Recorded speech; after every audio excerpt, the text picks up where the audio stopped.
10 बातें जो श्री कृष्ण के जीवन को बनाती हैं महानतम।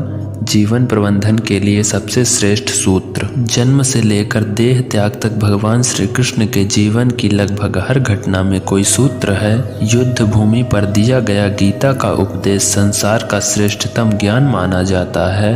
मैनेजमेंट मास्टर कहें या जगत गुरु, गिरधारी कहें या रणछोड़, भगवान कृष्ण के जितने नाम है उतनी कहानियाँ भी हैं। जीवन जीने के तरीके को अगर किसी ने परिभाषित किया है तो वो कृष्ण हैं। कर्म से होकर परमात्मा तक जाने वाले मार्ग को उन्हीं ने बताया है। संसार से वैराग्य को सिरे से नकारा है। कर्म का कोई विकल्प नहीं ये सिद्ध किया। कृष्ण कहते हैं मैं हर हाल में आता हूँ। जब पाप और अत्याचार का अंधकार होता है तब भी, जब प्रेम और भक्ति का उजाला होता है तब भी, दोनों ही परिस्थिति में मेरा आना निश्चित है। वैसे तो कृष्ण का संपूर्ण जीवन ही एक प्रबंधन की किताब है जिसे सैकड़ों हजारों बार कहा सुना जा चुका है। कुरुक्षेत्र में दो सेनाओं के बीच खड़े होकर भारी तनाव के समय कृष्ण ने अर्जुन को जो ज्ञान दिया वो दुनिया का श्रेष्ठतम ज्ञान है। गीता का जन्म युद्ध के मैदान में दो सेनाओं के बीच हुआ। जीवन की श्रेष्ठतम बातें भारी तनाव और दबाव में ही होती हैं। अगर आप दिमाग को शांत और मन को स्थिर रखने की कोशिश करें तो सबसे बुरी परिस्थिति में भी आप अपने लिए कुछ बेहतरीन निकाल पाएंगे। ये श्री कृष्ण सिखाते हैं। गीता पढ़ने से पहले अगर इसी बात को समझ लिया जाए तो गीता पढ़ना सफल हुआ। कृष्ण का जीवन ऐसी ही बातों से भरा पड़ा है। जरूरत है नजरिए की। उनका जीवन आपके लिए माइथोलॉजी का एक हिस्सा मात्र भी हो सकता है और पूरा जीवन बदल कर रख देने वाला ज्ञान भी। आवश्यकता हमारी है हम उनके जीवन से क्या लेना चाहते हैं। कृष्ण मात्र कथाओं में पढ़ा या सुना जाने वाला पात्र नहीं है, वो चरित्र और व्यवहार में उतारे जाने वाले देवता हैं। कृष्ण से सीखें कैसे जीवन को श्रेष्ठ बनाया जाए। 10 बातें जो अगर व्यवहार में उतार ली तो सफलता निश्चित मिलेगी। पहला, शुरू से अंत तक जीवन संघर्ष ही है। कारागृह में जन्मे कृष्ण पैदा होते ही रात में यमुना पार कर गोकुल ले जाया गया। तीसरे दिन पूतना मारने आ गई। यहाँ से शुरू हुआ संघर्ष। देह त्यागने से पहले द्वारिका डूबने तक रहा कृष्ण का जीवन कहता है आप कोई भी हो संसार में आए हैं तो संघर्ष हमेशा रहेगा। मानव जीवन में आकर परमात्मा भी सांसारिक चुनौतियों से बच नहीं सकता। कृष्ण ने कभी किसी बात की शिकायत नहीं की, हर परिस्थिति को जिया और जीता। कृष्ण कहते हैं परिस्थितियों से भागो मत, उसके सामने डट कर खड़े हो जाओ, क्योंकि कर्म करना ही मानव जीवन का पहला कर्तव्य है। हम कर्मों से ही परेशानियों से जीत सकते हैं। दूसरा, स्वस्थ शरीर से ही विजय है। कृष्ण का बचपन माखन मिश्री खाते हुए गुजरा। आज भी लोग भोग लगाते हैं हम, लेकिन ये कुछ नहीं, लेकिन ये संकेत कुछ और है। आहार अच्छा हो, शुद्ध हो, बल देने वाला हो। बचपन में शरीर को अच्छा आहार मिलेगा तो ही इंसान युवा होकर वीर बनेगा। शरीर को स्वस्थ रखना है तो बचपन से ध्यान देने की जरूरत है।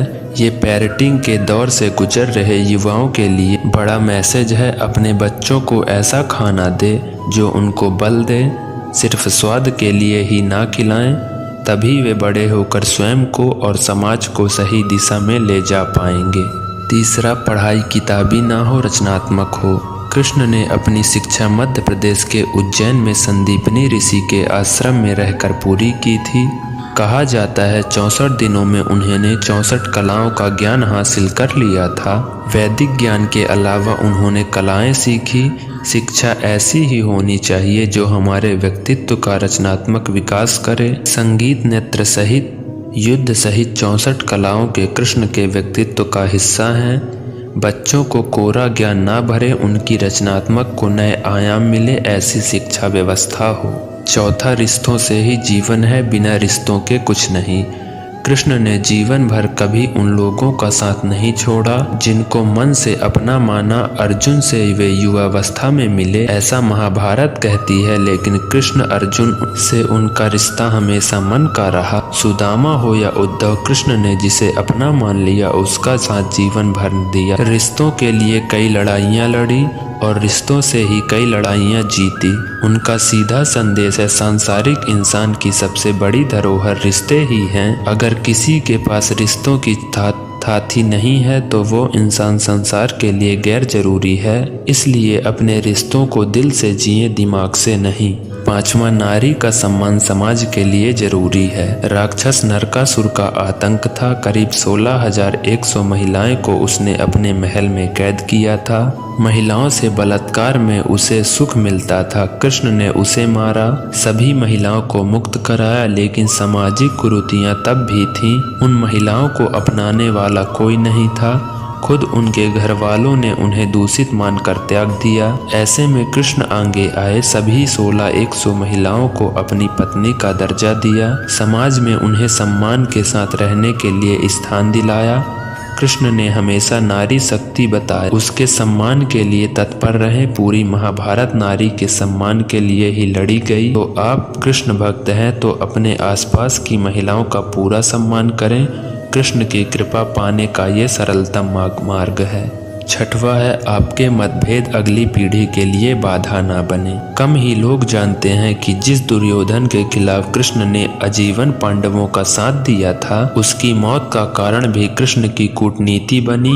वो ही दुर्योधन रिश्ते में कृष्ण का समधी ही बना था। कृष्ण के पुत्र सांब ने दुर्योधन की बेटी लक्ष्मणा का अपहरण करके उससे विवाह किया था, क्योंकि लक्ष्मणा सांब से विवाह करना चाहती थी, लेकिन दुर्योधन खिलाफ था। सांप को कौरवों ने बंदी भी बनाया था। तब कृष्ण ने दुर्योधन को समझाया था कि हमारे मतभेद अपनी जगह हैं, लेकिन हमारे विचार हमारे बच्चों के भविष्य में बाधा नहीं बनने चाहिए। दो परिवार को आपसी झगड़े में बच्चों के प्रेम की बलि न चढ़ाई जाए। कृष्ण ने लक्ष्मणा को पूरे सम्मान के साथ अपने यहाँ रखा। दुर्योधन से उनका मतभेद हमेशा रहा, लेकिन उन्होंने उसका प्रभाव कभी लक्ष्मणा और सांब की गृहस्थी पर नहीं पड़ने दिया।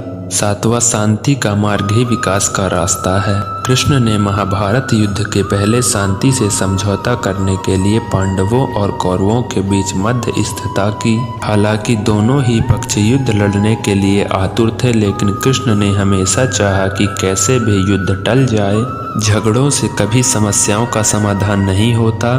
शांति के मार्ग पर चलकर ही हम समाज की रचनात्मक विकास कर सकते हैं। कृष्ण ने समाज की शांति से मन की शांति तक दुनिया को ये समझाया कि कोई भी परेशानी तब तक मिट नहीं सकती जब तक वह शांति ना हो। फिर चाहे वो समाज हो या हमारा खुद का मन, शांति से ही सुख मिलता है, साधनों से नहीं। 8वां है, हमेशा दूरगामी परिणाम सोचें। महाभारत में युद्ध की घटना के बाद पांडवों को वनवास हो गया। कृष्ण ने अर्जुन को समझाया कि ये समय भविष्य के लिए तैयारी करने का है। महादेव शिव, देवराज इंद्र और दुर्गा की तपस्या करने को कहा। कृष्ण जानते थे कि दुर्योधन को कितना भी समझाया जाए, वो पांडवों को कभी उनका राज्य नहीं लौटाएगा। तब शक्ति और सामर्थ्य की जरूरत होगी। कर्ण के कुंडल कवच पांडवों को जीत में आड़े आएंगे, ये भी वे जानते थे। उन्होंने हर चीज पर बहुत दूरगामी सोच रखी। कोई भी फैसला तात्कालिक आवेश में नहीं लिया। हर चीज के लिए आने वाली पीढ़ियों तक सोचा। यही सोच समाज का निर्माण करती है। 9वां, हर परिस्थिति में मन को शांत और दिमाग को स्थिर रखें। पांडवों के राजसूय यज्ञ में शिशुपाल कृष्ण को अपशब्द कहता रहा। छोटा भाई था लेकिन मर्यादाएं तोड़ दी। पूरी सभा चकित थी, कुछ क्रोधित भी थे, लेकिन कृष्ण शांत थे, मुस्कुरा रहे थे। शांति दूत बनकर गए तो दुर्योधन ने अपमान किया। कृष्ण शांत रहे। अगर हमारा दिमाग स्थिर है, मन शांत है, तभी हम कोई सही निर्णय ले पाएंगे। आवेश में हमेशा हादसे होते हैं, ये श्री कृष्ण सिखाते हैं। विपरीत परिस्थितियों में भी कभी विचलित नहीं होने का गुण कृष्ण से बेहतर कोई नहीं जानता। 10वां और आखिरी बात है, लीडर बने, श्रेय लेने की होड़ से बचें। कृष्ण ने दुनिया भर के राजाओं को जीता था, जहां ऐसे राजाओं का राज था जो भ्रष्ट थे, जैसे जरासंध, लेकिन कभी किसी राजा का सिंहासन नहीं छीना। कृष्ण के पूरे जीवन में कभी ऐसा नहीं हुआ कि उन्होंने किसी राजा को मारकर उसका शासन खुद ले लिया हो। जरासंध को मारकर उसके बेटे को राजा बनाया जो चरित्र का अच्छा था। सभी जगह ऐसे लोगों को बैठाया जो धर्म को जानते थे। कभी किंग नहीं बने, हमेशा किंग मेकर की भूमिका में रहे। महाभारत युद्ध में भी खुद हथियार नहीं उठाया, पूरा युद्ध कूटनीति से लड़ा। पांडवों को सलाह देते रहे, लेकिन जीतने का श्रेय भीम और अर्जुन को दिया। यहीं से इस वीडियो का अंत होता है। अगर आपको ये वीडियो अच्छी लगी तो हमें कमेंट में ज़रूर बताएं।